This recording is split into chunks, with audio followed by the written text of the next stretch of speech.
राधे राधे। ओम नमो भगवते वासुदेवाय। नमो नमः। श्रीमद्भागवत महापुराण का दूसरा स्कंद हम आज शुरू करने जा रहे हैं। दूसरे स्कंद का पहला अध्याय ध्यान विधि और भगवान के विराट स्वरूप का वर्णन। श्री शुकदेव जी ने कहा, परीक्षित, तुम्हारा लोकहित के लिए किया हुआ यह प्रश्न बहुत उत्तम है। मनुष्यों के लिए जितनी भी बातें सुनने, स्मरण करने या कीर्तन करने की हैं, उनमें सबसे यह श्रेष्ठ है। आत्मज्ञानी महापुरुष ऐसे प्रश्न का बड़े आदर करते हैं। हे राजेंद्र, जो गृहस्थ घर के काम धंधों में उलझे हुए हैं, अपने स्वरूप को नहीं जानते, उनके लिए हजारों बातें कहने, सुनने एवं सोचने करने को रहती हैं। उनकी सारी उम्र यूं ही बीत जाती है। उनकी रात नींद या स्त्री प्रसंग से कटती है और दिन धन की हाय हाय और कुटुंबियों के भरण पोषण से समाप्त हो जाता है। संसार में जिन्हें अपने अत्यंत घनिष्ठ संबंधी कहा जाता है, वे शरीर, पुत्र, स्त्री आदि कुछ भी नहीं है, असत्य हैं। परंतु जीव उनके मोह में ऐसा पागल हो जाता है कि रात दिन उनको मृत्यु का प्राप्त होते देखने के बाद भी चेतता नहीं है।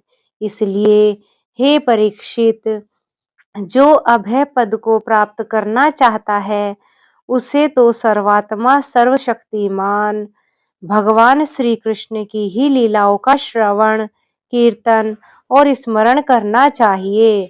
मनुष्य जन्म का यही इतना ही लाभ है कि चाहे जैसे भी हो, ज्ञान से, भक्ति से अथवा अपने धर्म की निष्ठा से जीवन को ऐसा बना दिया जाए कि मृत्यु के समय भगवान की स्मृति अवश्य बनी रहे।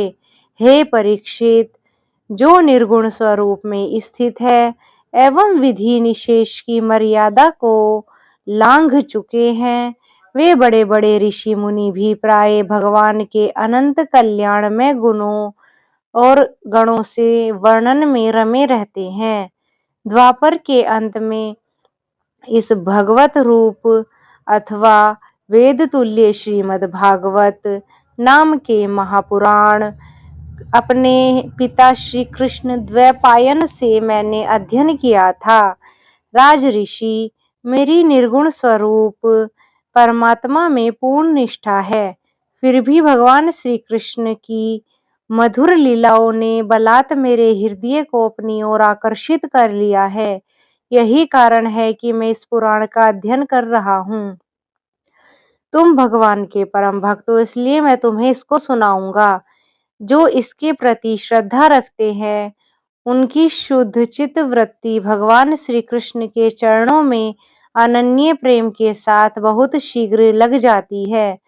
जो लोग लोक या परलोक की किसी भी वस्तु की इच्छा रखते हैं या इसके विपरीत संसार में दुख का अनुभव करके जो उससे विरक्त हो गए हैं और निर्भय मोक्ष पद को प्राप्त करना चाहते हैं, उन साधकों के लिए तथा योग संपन्न सिद्ध ज्ञानियों के लिए भी समस्त शास्त्रों का यही निर्णय है कि वे भगवान के नामों का प्रसन्नता से, प्रेम से संकीर्तन करें।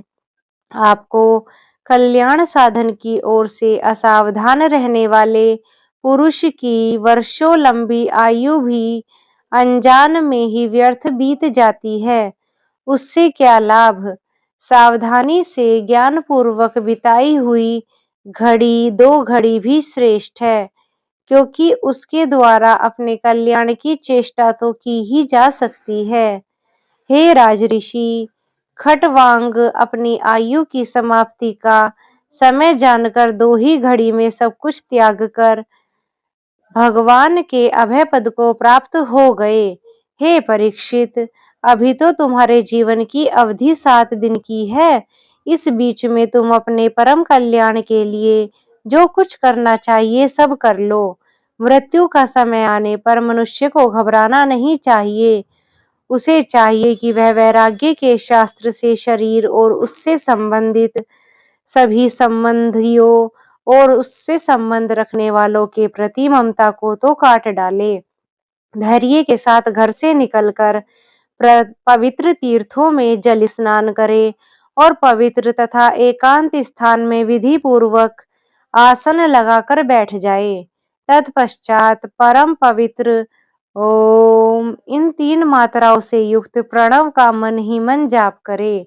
प्राणवायु को वश में करके मन का दमन करे और एक क्षण के लिए भी प्रणव को न भूले। बुद्धि की सहायता से मन के द्वारा इंद्रियों को उनके विषयों से हटा ले और कर्म की वासनाओं से चंचल हुए मन को विचार के द्वारा रोककर भगवान के मंगलमय रूप में लगाए। स्थिर चित्त से भगवान के श्री विग्रह में से किसी एक अंग का ध्यान करे। इस प्रकार एक एक अंग का ध्यान करते करते विषय वासना से रहित मन को पूर्ण रूप से भगवान में ऐसा तल्लीन कर दे कि फिर और किसी विषय का चिंतन ही न हो। वही भगवान विष्णु का परम पद है, जिसे प्राप्त करके मन भगवत प्रेम रूप आनंद से भर जाता है। यदि भगवान का ध्यान करते समय मन रजोगुण से विक्षिप्त या तमोगुण से मूढ़ हो जाए तो घबराए नहीं। धैर्य के साथ योग धारणा के द्वारा उसे वश में करना चाहिए, क्योंकि धारणा उक्त गुणों के दोषों को मिटा देती है। धारणा स्थिर हो जाने पर ध्यान में जब योगी अपने परम मंगल में आश्रय भगवान को देखता है, तब उसे तुरंत ही भक्ति योग की प्राप्ति हो जाती है। परीक्षित ने पूछा, ब्राह्मण, धारणा किस साधन से किस वस्तु में किस प्रकार की जाती है और किस स्वरूप को माना जाता है? उसका क्या स्वरूप है जो शीघ्र ही मनुष्य के मन का मैल मिटा देती है? श्री सुखदेव जी ने कहा, परीक्षित, आसन, श्वास, आसक्ति और इंद्रियों पर विजय प्राप्त करके फिर बुद्धि के द्वारा मन को भगवान के स्थूल रूप में लगाना चाहिए। यह कार्य रूप संपूर्ण विश्व को जो कुछ भी था, होगा या हो रहा है, सबका सब जिसमें दिखाई पड़ता है, वही भगवान का स्थूल से स्थूल और विराट शरीर है। जल, अग्नि, वायु, आकाश, अहंकार, महत्त्व और प्रकृति, इन 7 आवरणों से घिरे हुए इस ब्रह्मांड शरीर में जो विराट पुरुष हैं, जो भगवान है, वे ही धारणा के आश्रय हैं। उन्हीं की धारणा की जाती है। तत्वज्ञ पुरुष उनका इस प्रकार वर्णन करते हैं। पाताल विराट पुरुष के तलवे हैं, उनकी एड़ियां और पंजे रसातल हैं। दोनों गुल्फ एड़ी के ऊपर गांठें महातल है, उनकी पैर के पीछे तलातल है। विश्व मूर्ति भगवान के दोनों घुटने सुतल हैं, जांघें वितल हैं और अतल हैं। पेडु भूतल है और परीक्षित, उनके नाभि रूप सरोवर को ही आकाश कहते हैं। आदि पुरुष परमात्मा की छाती को स्वर्गलोक, गले को महालोक और मुख को जनलोक और ललाट को तपोलोक कहते हैं। उन सहस्र सिर वाले भगवान का मस्तक समूह ही सत्यलोक है। इंद्र आदि सभी देवता उनकी भुजाएं हैं। दिशाएं कान और शब्द श्रवणेंद्रिय हैं। दोनों अश्विनी कुमार उनकी नासिका के क्षेत्र हैं। गंध घ्राणेंद्रियां हैं और धधकती हुई आग उनका मुख है। भगवान विष्णु के नेत्र अंतरिक्ष हैं, उनमें देखने की शक्ति सूर्य है। दोनों पलके रात और दिन हैं। उनका भ्रू विलास ब्रह्मलोक है। तालु जल है, जिह्वा रस है। वेदों का भगवान का ब्रह्मांड कहते हैं और यम को दाढ़े कहा जाता है। सब प्रकार के स्नेहदात हैं और उनकी जगमोहिनी माया को ही उनकी मुस्कान कहते हैं। यह अनंत सृष्टि उसी माया का कटाक्ष विक्षेप है। लज्जा ऊपर का होठ और लोभ नीचे का होठ है। धर्म स्तन और अधर्म पीठ है। प्रजापति प्रजापति उनके मूत्रेंद्रिय हैं। मित्रा वरुण अंडकोश हैं। समुद्र कोख है और बड़े बड़े पर्वत उनकी हड्डियां हैं। राजन, विश्व मूर्ति विराट पुरुष की नाड़ियां नदियां हैं। वृक्ष रोम है। परम प्रबल वायु श्वास है। काल उनकी चाल है और गुणों का चक्कर चलाते रहना ही उनका धर्म है, उनका कर्म है। परीक्षित बादलों को उनके केश मानते हैं। संध्या उनका अनंत वस्त्र है। महात्माओं ने अव्यक्त मूल प्रकृति को ही उनका हृदय बतलाया है और सब विकारों का खजाना उनके मन में चंद्रमा कहा गया है। महतत्व को सर्वात्मा भगवान का चित्त कहते हैं और रुद्र उनके अहंकार कहे गए हैं। घोड़े, खच्चर, ऊंट और हाथी उनके नख हैं।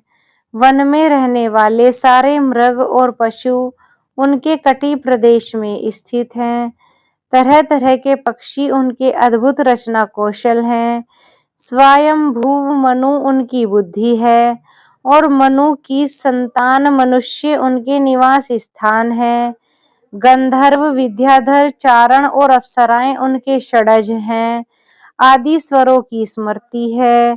दैत्य उनके धैर्य हैं। वीर परीक्षित, बादलों को उनका केस माना जाता है।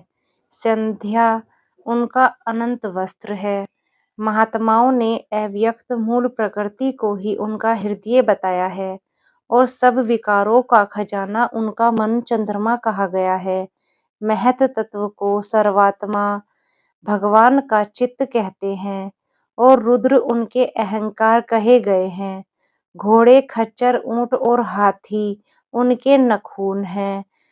वन में रहने वाले सारे मृग और पशु उनके कटी प्रदेश में स्थित हैं। तरह तरह के पक्षी उनके अद्भुत रचना कौशल हैं।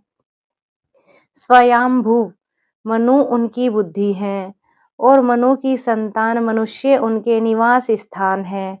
गंधर्व, विद्याधर, चारण और अप्सराएं उनके षडज आदि स्वरों की स्मृति हैं। दैत्य उनके वीर्य हैं। ब्राह्मण मुख, क्षत्रिय भुजाएं, वैश्य जंघाएं और शूद्र उन विराट पुरुष के चरण हैं। विविध देवताओं के नाम से जो बड़े बड़े द्रव्यमय यज्ञ किए जाते हैं वे उनके कर्म हैं। हे परीक्षित, विराट भगवान के स्थूल शरीर का यही रूप है जो मैंने तुम्हें सुना दिया है। इसमें ही मुमुक्षु पुरुष बुद्धि के द्वारा मन को स्थिर करते हैं, क्योंकि इससे भिन्न और कोई वस्तु नहीं है। जैसे स्वप्न देखने वाला स्वप्न अवस्था में अपने आप को विविध पदार्थों के रूप में देखता है, वैसे ही सबकी बुद्धि वृत्तियों के द्वारा सब कुछ अनुभव करने वाला सर्वांत अंतर्यामी परमात्मा भी एक ही है। उन सत्य स्वरूप आनंद निधि भगवान का ही भजन करना चाहिए। अन्य किसी भी वस्तु में आसक्ति नहीं करनी चाहिए, क्योंकि यह आसक्ति जीव के अधः पतन का हेतु है। राधे राधे, राधे राधे। हरि ओम तत्सत।